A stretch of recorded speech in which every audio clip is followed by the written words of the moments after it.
Welcome, everyone. This is day one of the C4 challenge, and I am your host, Drew from Drew versus the World. Today's topic and will be, why did I start podcasting? A lot of people have asked me this. Definitely, yesterday was International Podcast Day, and it really came to the top of my mind that I have really not answered it fully.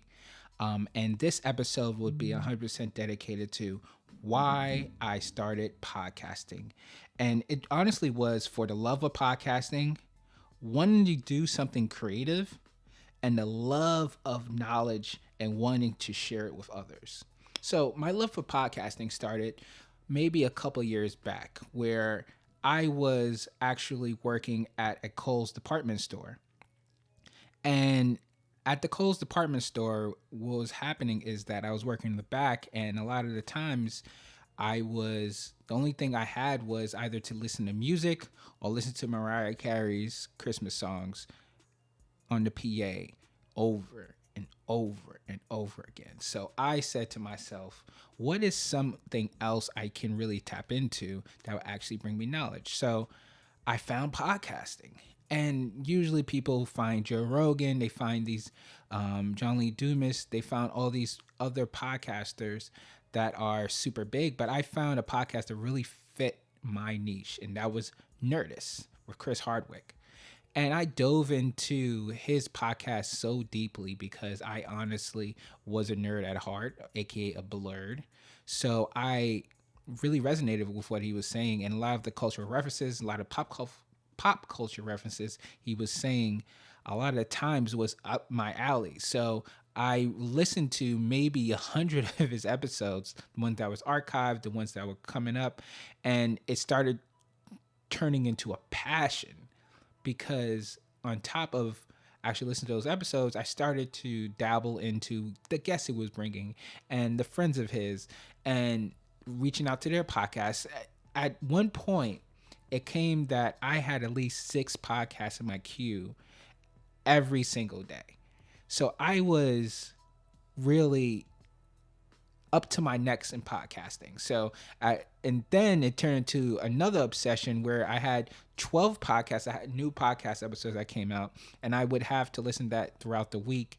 And then I found Joe Rogan, which was a long form, which is 3 hours. So I started to listen to podcasts at 2 times the speed. So it really quenched my thirst a lot of times with podcasting, and it really important that I studied the medium and studied the different types of genres that were in podcasting, and that's really fed me into wanting to be a podcaster because I said that, hey, these people are talking to friends, they're talking about topics that they're interested in. I'm interested in things. Why can't I do that too? And then that kind of turned me into the world of trying to be a creative. Now, I have friends and I have family members that are creatives. They can draw, they are videographers, they're rappers, they're singers, they're musicians in their own right.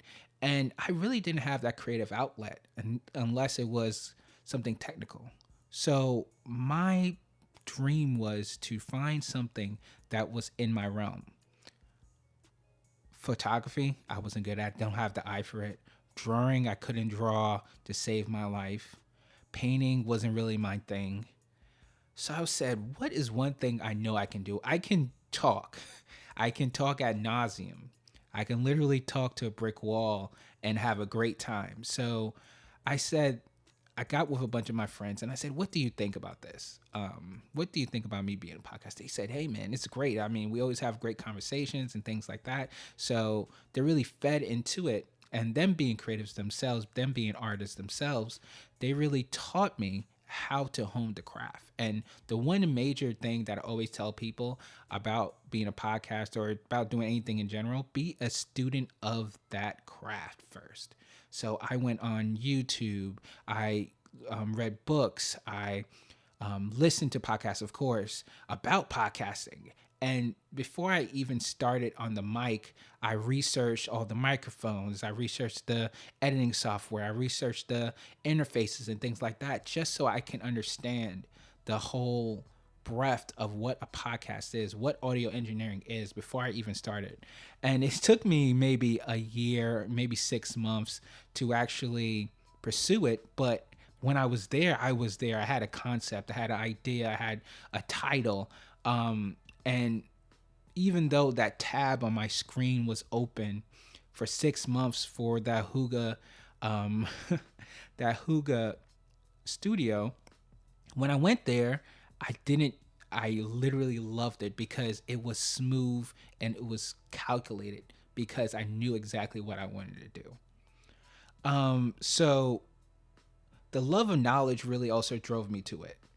I am a person that really feeds off of people's energy, and traveling this world, talking to people, being a resident of New York City, you kind of feed off of the lives of others.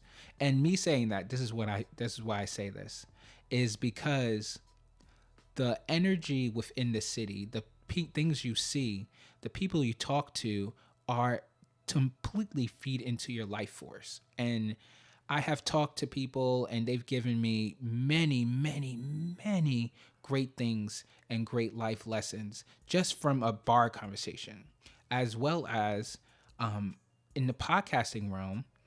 I'm able to talk to people from across the world, from different types of ethnic races, different types of nationalities, different types of mindsets. And it really, at this point, it really kind of bodes well to me. It's kind of like going on an international journey without having to travel or without having to have a passport. Because when I talk to friends, when I talk to family, when I talk to my loved ones, I immediately say that, hey, yeah, I had a podcast about that a couple of weeks ago, and this is what this guy said, or oh, this event is happening because I had a podcast and I into that person's social media, so I know they're doing something like that. So it really bodes well to me that I'm able to talk to these different personalities and then share that with my audience, which I think it's important to share information with others because it shouldn't be in a microcosm. It should be something that is given out freely, and it's something that either people can take and nourish themselves or they can just have it for later.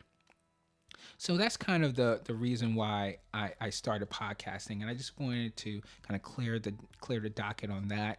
I really love the medium. I really love podcasting, and this is only day one of the C4 challenge. Please tune in to the other days as I go into topics like this. Tomorrow, I will talk about some gear that I have and I started what I started with for podcasting, and go into if you want to buy it as well.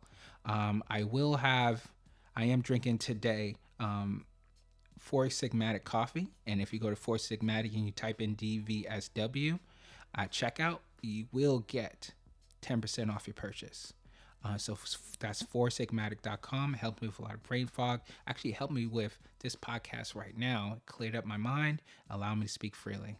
So again, thank you for listening. Thank you for listening to the C4 Challenge. And as always, love, peace, and chicken grease.